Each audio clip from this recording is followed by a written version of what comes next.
Salut à tous et bienvenue dans cette nouvelle vidéo. Cette vidéo, elle va être plus rapide que les vidéos que j'ai l'habitude de publier régulièrement là sur la chaîne, mais je voulais revenir sur quelques points importants que j'ai déjà pu présenter lors du précédent live qu'on a publié ce lundi sur la chaîne YouTube. D'ailleurs, pour tous ceux qui n'auront pas eu l'occasion d'aller jeter un coup d'œil sur le live qu'on a fait avec Théo, moi-même, Mickaël et Benjamin sur ce qui s'était passé en réellement sur FTX notamment, et sur la plupart des plateformes centralisées à l'heure actuelle, je vous invite vraiment à aller y jeter un coup d'œil parce qu'on a donné vraiment pas mal d'informations et on a élargi aussi le sujet sur d'autres informations sur les privacy coins, les CBDC, etc., etc. Donc vraiment voilà, n'hésitez pas à y jeter un coup d'œil. Je voulais quand même revenir sur certains points qui sont pour moi essentiels et super importants à voir en ce moment dans l'écosystème crypto, notamment sur ce qui se passe avec les plateformes centralisées. Vous avez tous entendu parler de FTX, bien évidemment, qui a fait faillite. Il y a eu également aussi Celsius, Voyager, il y a eu 3 Arrow Capital. Là, il y a dernièrement ce lundi la nouvelle qui est tombée avec BlockFi. Donc il y a beaucoup d'entreprises en fait qui avaient des collusions les unes avec les autres, certaines se prêtaient de la liquidité, enfin il y avait des liens quand même importants avec ces différentes entreprises et donc on est en train de voir en fait des chutes en cascade avec l'ensemble de ces grosses entreprises centralisées. Ce que je voulais vous expliquer, c'est que la plupart du temps, quand on utilise ce genre d'alternative, on ne se rend pas compte des risques qui sont pris derrière avec notre argent. Vous le savez, nous, ça fait maintenant depuis août 2018 qu'on publie des vidéos sur la chaîne et on a toujours essayé avec Mickaël de vous montrer les bonnes dispositions, les bonnes manières de fonctionner pour faire en sorte à ce que vous soyez les seuls et uniques détenteurs de vos propres crypto-monnaies.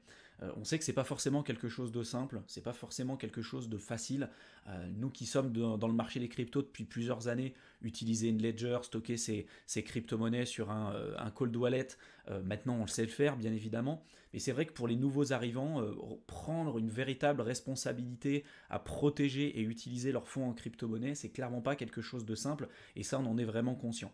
Mais on essaie vraiment de vous expliquer de la meilleure manière qui soit, on va dire, les bonnes dispositions et les bons réflexes à avoir, parce que malheureusement, aujourd'hui, avec tout ce qui se passe, il y a énormément de personnes qui ont perdu beaucoup d'argent, et souvent en essayant aussi quand même de faire les choses correctement.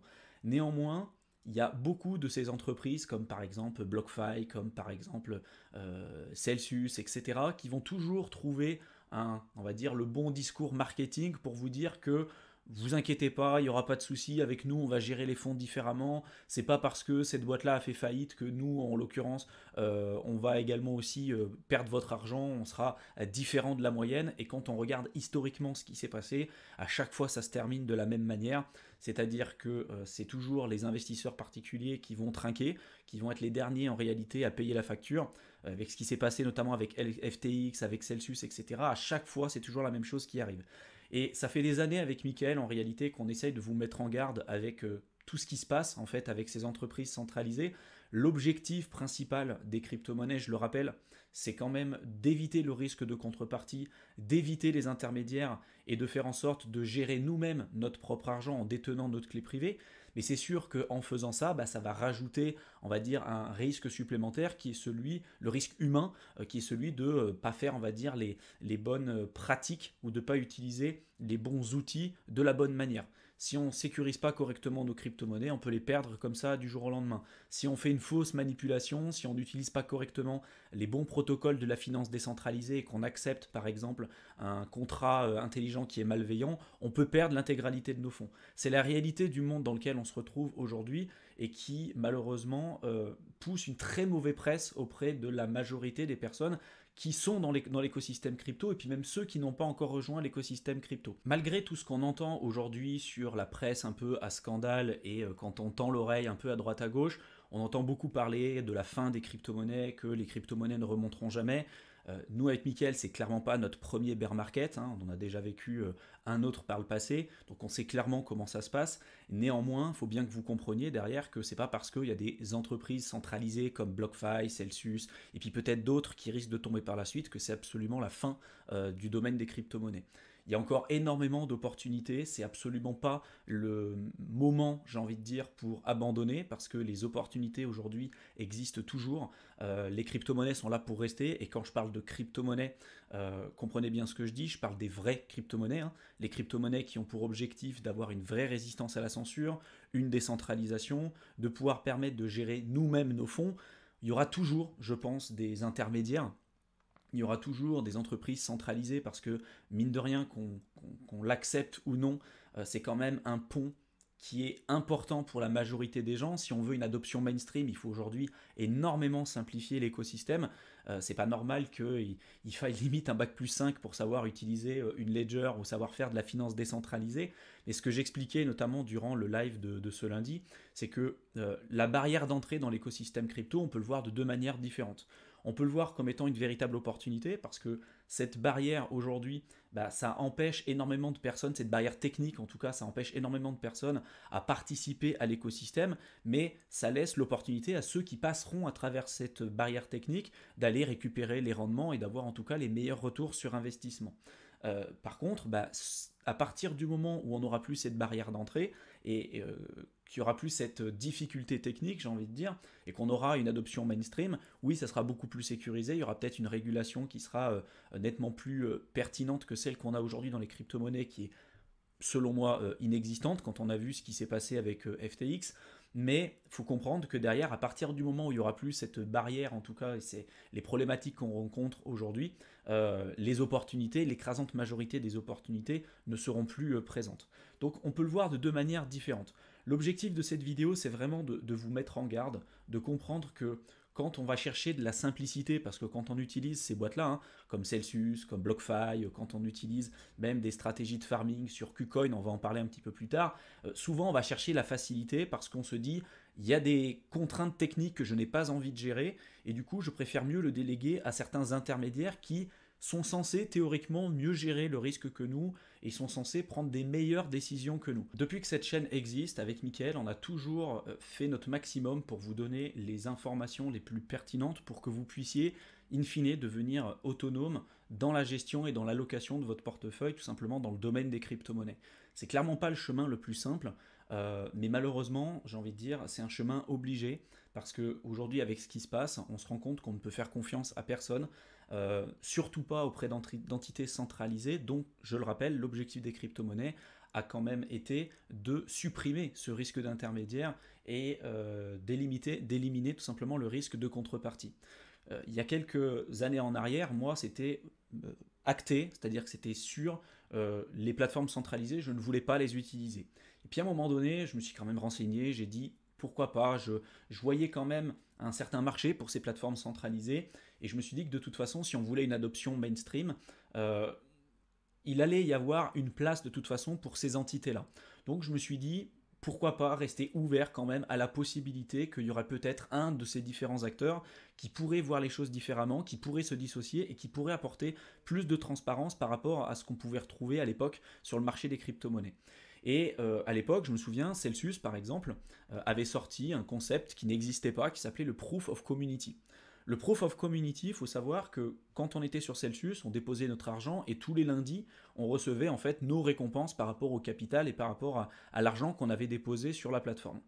Le Proof of Community avait pour objectif d'apporter de la transparence pour les utilisateurs en faisant en sorte de leur montrer comment leur capital et comment leur argent avait été utilisé en fonction des différents protocoles pour arriver aux rewards et aux récompenses qu'ils recevaient tous les lundis matins. Donc moi par exemple, si je déposais de l'USDT chez Celsius, tous les lundis matins, je recevais grâce à la Proof of Community un listing vraiment inscrit au niveau de la blockchain, donc on ne pouvait pas vraiment le falsifier, mais on était capable de voir, tiens, je sais pas, mes bitcoins étaient passés sur telle plateforme, après ça avait été déposé dans une autre plateforme, etc., pour arriver au rendement que je recevais le lundi. Je trouvais ça intéressant, je trouvais que ça n'avait jamais encore existé jusqu'à présent, et quand je regardais en fait le personnage de Mashinsky, qui était le CEO de Celsius, quand on regardait historiquement les entreprises qu'il a créées, puis même le discours qu'il avait, je trouvais qu'il y avait un certain sens en tout cas dans ce qu'il pouvait expliquer. Donc j'ai décidé à l'époque de rester un peu plus ouvert et je me suis dit tiens, il y aura peut-être un ou deux acteurs qui seraient peut-être différents des autres et qui apporteraient un peu plus de crédibilité auprès du grand public dans l'univers des crypto-monnaies. Résultat, ça s'est pas du tout passé comme prévu, bien évidemment, l'histoire vous la connaissez. Non seulement donc ça a été un très gros fiasco, non seulement ils ont menti sur toute la ligne avec la gestion des fonds des utilisateurs, Mashinsky a menti ouvertement auprès de sa communauté en live sur YouTube et sur l'ensemble des différents réseaux sociaux avant que la boîte fasse faillite et qu'elle ferme tout simplement ses portes.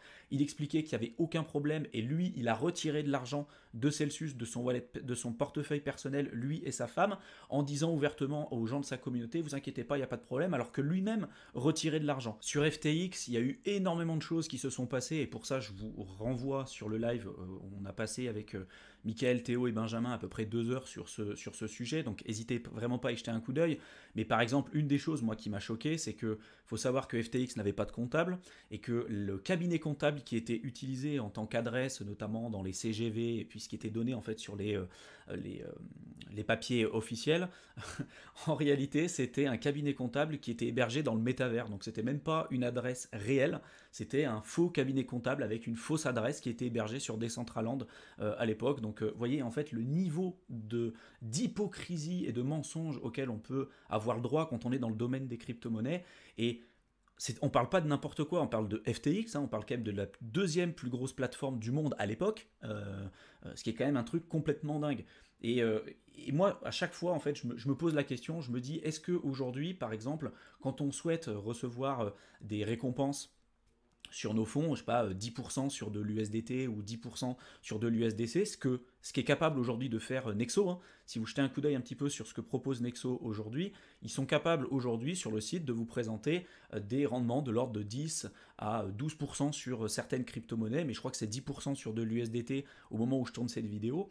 Comment ils sont capables de le faire sur un marché aussi baissier qu'à l'heure actuelle? Le rendement, il vient de quelque part. Le rendement, souvent, il vient du risque qu'on est capable de prendre. Il y a toujours une balance entre le risque et les rendements. Et les 10% que vous allez recevoir, il faut savoir que les risques derrière que la boîte est en train de prendre avec vos fonds, c'est peut-être pas des risques que vous auriez pris à titre personnel.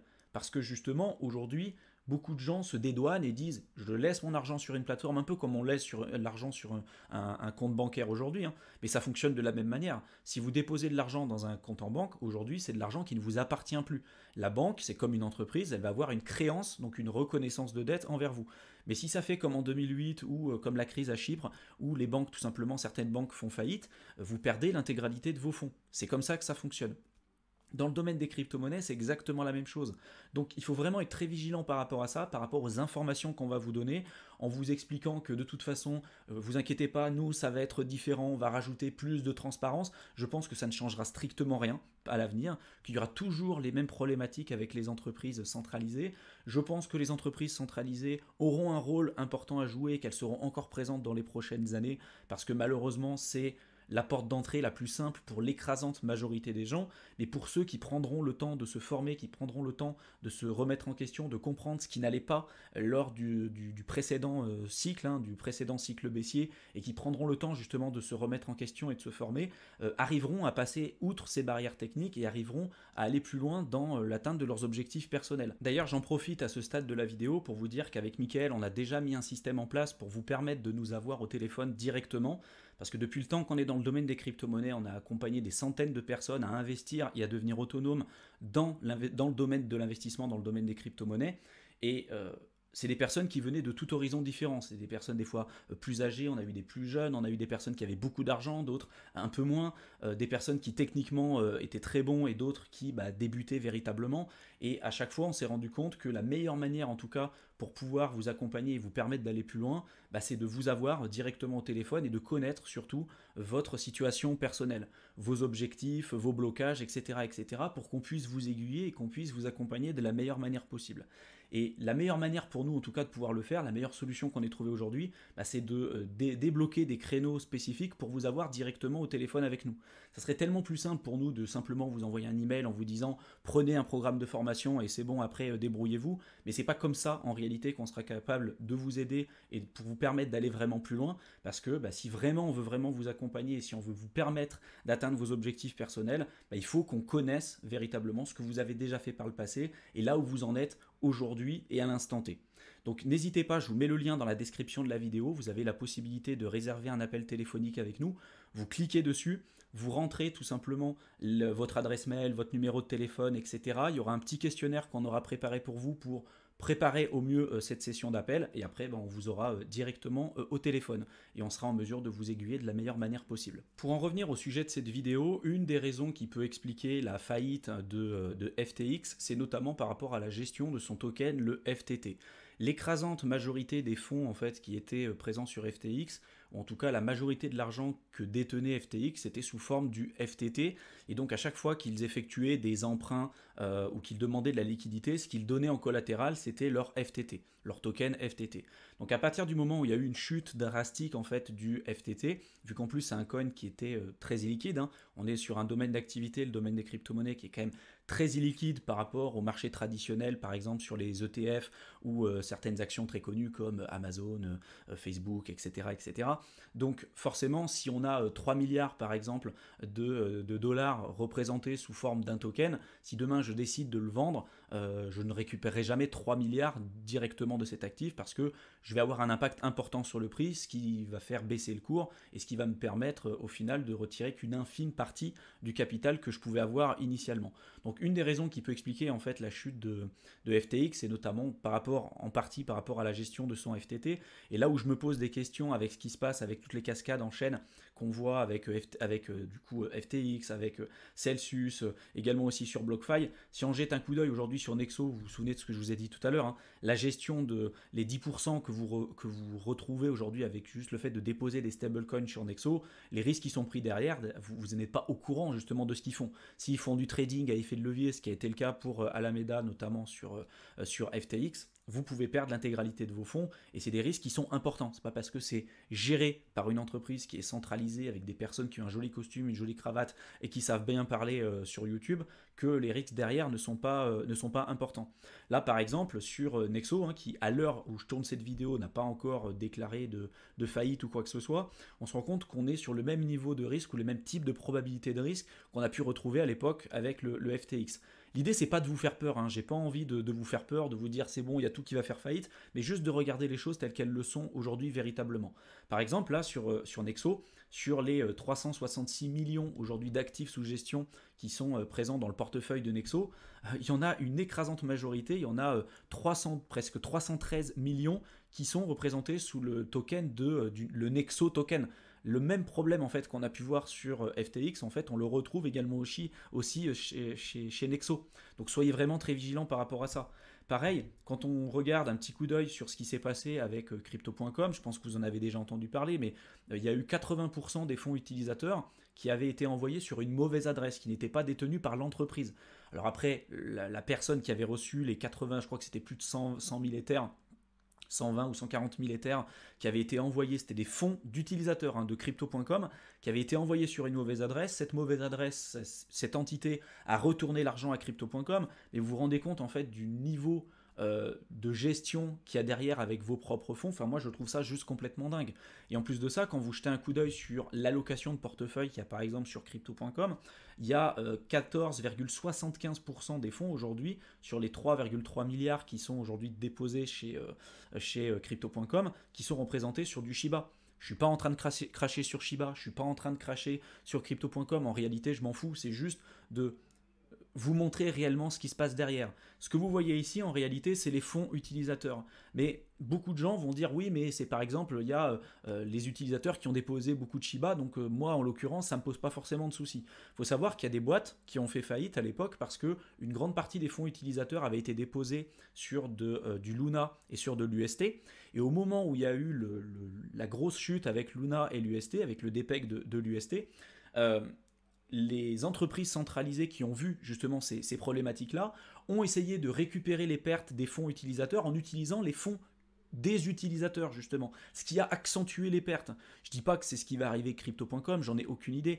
Néanmoins, derrière, le risque que vous prenez en déposant vos fonds pour gagner peut-être du 10, 12, 15% sur certaines crypto-monnaies, est-ce que véritablement ça vaut le risque de peut-être tout perdre du jour au lendemain, comme c'est arrivé des dizaines et des dizaines de fois, et à mon avis, ça va continuer de toute façon d'arriver. On voit qu'il y a une volonté dans l'écosystème crypto d'apporter de la transparence, mais on n'en est absolument pas là aujourd'hui. Et je pense que de toute façon, même si demain on apporte un maximum de transparence, qu'on ajoute une vraie régulation, un vrai cadre réglementaire, et qu'on ajoute des entreprises spécifiques qui vont être accréditées pour faire des audits, des entreprises centralisées comme Binance, etc., on se retrouvera de toute façon avec toujours un risque de contrepartie dont l'objectif des crypto-monnaies est quand même de s'en débarrasser. Binance, par exemple, avec CoinMarketCap, dernièrement a lancé le concept du proof of reserve. Donc de montrer les réserves à l'instant T de chacune des plus grosses boîtes centralisées. KuCoin, Kraken, Binance par exemple. Et du coup, si vous allez sur CoinMarketCap, vous regardez et là vous pouvez voir le total des actifs qui sont détenus aujourd'hui par Binance. Donc là, il y a un peu plus de 65 milliards de dollars qui sont détenus par Binance. Mais ce que j'expliquais notamment sur le live et sur pas mal de vidéos que j'ai faites dernièrement, c'est que pour moi, cette proof of reserve, en fait, c'est encore une fois un mensonge, parce qu'une réserve, si on se pose réellement la question, c'est les actifs de l'entreprise, moins les passifs, donc ses dettes, ses créances. Aujourd'hui, je vous dis, j'ai 65 milliards, mais je ne vous dis pas combien j'ai de dettes, je ne vous dis pas combien j'ai fait d'emprunts, combien j'ai de créances auprès d'entreprises extérieures. Du coup, on n'a aucune idée. On n'a aucune idée des risques qu'il y a derrière. On peut très bien avoir beaucoup d'argent. Celsius, c'était le cas à l'époque. Ils avaient énormément d'argent. Ils expliquaient qu'ils avaient plus de 100 000 bitcoins en cas de problématique, pour protéger les fonds des utilisateurs. Au final, ça n'a pas suffi. C'était pareil avec Luna. Do Kwon, il disait qu'il avait, je ne sais plus combien, je crois que c'était plus de 140 000 bitcoins à l'époque, pour protéger les fonds utilisateurs, sauf qu'au moment où il y a eu un problème, ça n'a pas suffi. Vous voyez ce que je veux vous dire. Donc, soyez vraiment très vigilants par rapport aux informations qu'on va vous présenter. Je pense qu'on est quand même sur une bonne dynamique de se dire on va essayer d'apporter de la transparence, etc. Mais aujourd'hui, les informations qu'on vous donne dans l'état actuel des choses, ça ne corrige absolument rien. Ce n'est absolument pas de la transparence. Vous donnez là combien j'ai d'actifs sans me donner en face les dettes, les créances, etc., les effets de levier qu'il y a derrière, c'est juste du mensonge pur et simple et ça ne doit pas vous rassurer en aucune manière. Donc soyez vraiment très vigilants par rapport à ça.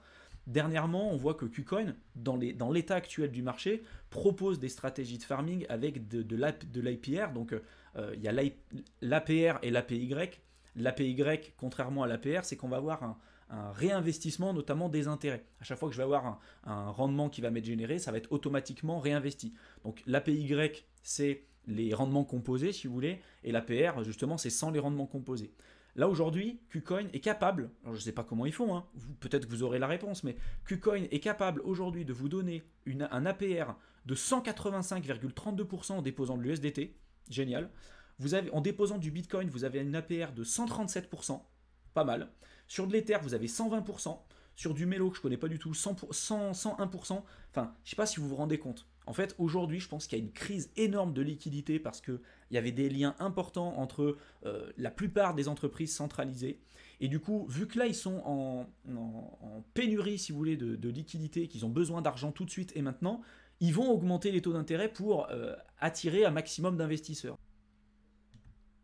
C'est les mêmes problématiques qu'on retrouve dans le milieu de la finance traditionnelle, notamment si on investit sur le marché actions et plus spécifiquement sur des actions à dividendes.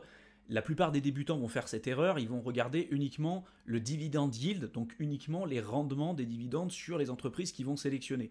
Ils vont simplement regarder du coup le rendement qu'on va leur donner entre une entreprise qui va donner un dividende de 2% et une autre entreprise qui va donner un dividende de 12%. Bah, le débutant, il va choisir l'entreprise qui va donner un dividende de 12%.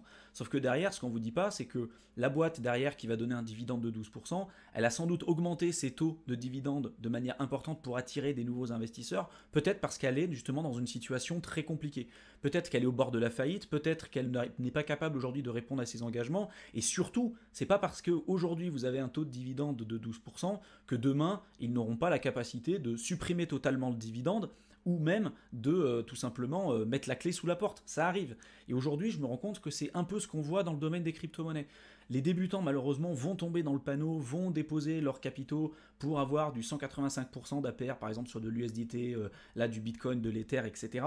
Mais comprenez derrière que le risque qui est pris avec votre argent à l'heure actuelle, il est énorme et peut-être que ce risque-là, vous ne l'auriez jamais pris à titre personnel. Si j'avais un conseil aujourd'hui à vous donner sans pour autant vous faire peur ou quoi que ce soit, parce que c'est vraiment pas le but de la vidéo, je pense que vous l'avez compris, mais c'est vraiment faire en sorte d'enlever les fonds aujourd'hui qui sont présents sur des plateformes d'échange centralisées, Binance, Kraken, KuCoin, Nexo, peu importe, toutes les plateformes aujourd'hui qui n'ont pas encore fait faillite, toutes les entreprises centralisées, si vous avez des fonds sur ces plateformes-là, retirez-les, stockez vos fonds en hors ligne sur des portefeuilles spécialisés type Ledger ou Trésor. Si demain vous souhaitez de nouveau les réutiliser parce que vous souhaitez encore utiliser ce genre de service et utiliser le risque de contrepartie, ça vous regarde, mais attendez quand même de voir ce qui se passe. Mais dans l'état actuel des choses, dans l'état actuel du marché, je pense qu'on n'est pas encore au bout de nos surprises. Je pense qu'il peut y encore avoir des acteurs qui risquent de faire faillite dans les prochains jours, dans les prochaines semaines. Donc le temps que ça se calme et qu'on arrive à y voir plus clair, soyez vraiment très vigilants. Retirez l'intégralité de vos fonds, stockez-les en hors ligne sur un ledger, sur un trésor. Et voilà, protégez vraiment vos fonds, c'est vraiment super important. J'en profite pour terminer cette vidéo pour vous informer que j'ai lancé dernièrement une nouvelle chaîne YouTube qui s'appelle Éternel Étudiant, parce que c'est vrai que sur Tokens Invaders, on parle exclusivement du domaine des crypto-monnaies, et ça, on n'a pas envie avec Mickaël que ça change, on a envie de rester spécialisé dans le domaine des crypto-monnaies. Mais par contre, pour tous ceux qui s'intéressent à la thématique d'indépendance, de liberté financière, etc., il y a tout un tas de concepts qui vont graviter autour justement de ce que je viens de vous évoquer, qu'on n'a pas eu l'occasion et qu'on ne souhaite pas forcément présenter, si vous voulez, sur Tokens Invaders. Donc moi, sur Éternel Étudiant, je parle justement de tout ça. Je parle d'entrepreneuriat, je parle d'investissement, et pas que d'investissement en crypto-monnaie. On va parler d'immobilier, on va parler de bourse, on va parler de tout un tas de choses. On va parler aussi de finances personnelles, parce que, mine de rien, si vous souhaitez atteindre l'indépendance ou la liberté financière, il va falloir faire attention à toutes ces thématiques-là qui vont quand même avoir un lien important les unes avec les autres. Pour information, avec Mickaël, on est tous les deux libres financièrement depuis fin de l'année 2021. Je pense qu'on vous fera pas mal de vidéos pour vous expliquer un peu plus en détail notre parcours. Les crypto-monnaies nous ont bien évidemment beaucoup aidés dans l'atteinte de ces objectifs-là, mais pas que. Voilà, il y a aussi bien évidemment le levier entrepreneurial, il y a aussi le levier des finances personnelles, etc., etc.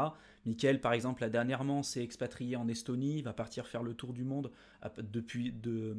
d'ici le début de l'année 2023, il va partir faire le tour du monde là avec sa conjointe. Donc il y a beaucoup de choses qui vont arriver sur la chaîne qu'on vous partagera. Mais en tout cas, si vous avez envie d'aller plus loin, voilà, et d'aller creuser sur des aspects qui sont peut-être pas forcément présents sur Tokens Invaders, sur tout ce qui est lié à l'entrepreneuriat, l'investissement, les finances personnelles, n'hésitez pas à vous abonner sur ma seconde chaîne, Éternel Étudiant. Je vous mets le lien dans la description de la vidéo et vous verrez qu'il y a vraiment beaucoup d'informations, notamment là sur la catégorie d'investissement, finances personnelles. J'ai fait également aussi sur de l'entrepreneuriat, sur de l'email marketing, de la communication, etc., etc.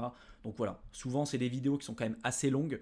Vous voyez, là c'est des vidéos qui durent 37 minutes, 28 minutes, 21 minutes, parce que si je veux vous apporter du contenu de qualité, toujours pareil, ça prend du temps. Je ne fais pas partie du genre de personne à vous donner un contenu en 10 minutes en vous disant voilà, devenir millionnaire grâce à la bourse ou grâce aux crypto-monnaies en 10 minutes. Ça ne fonctionne pas. Si vous voulez avoir des vraies informations, des informations qualitatives, ça prend du temps. Et voilà, c'est ce que j'ai essayé de faire en vous proposant ce genre de contenu sur cette chaîne.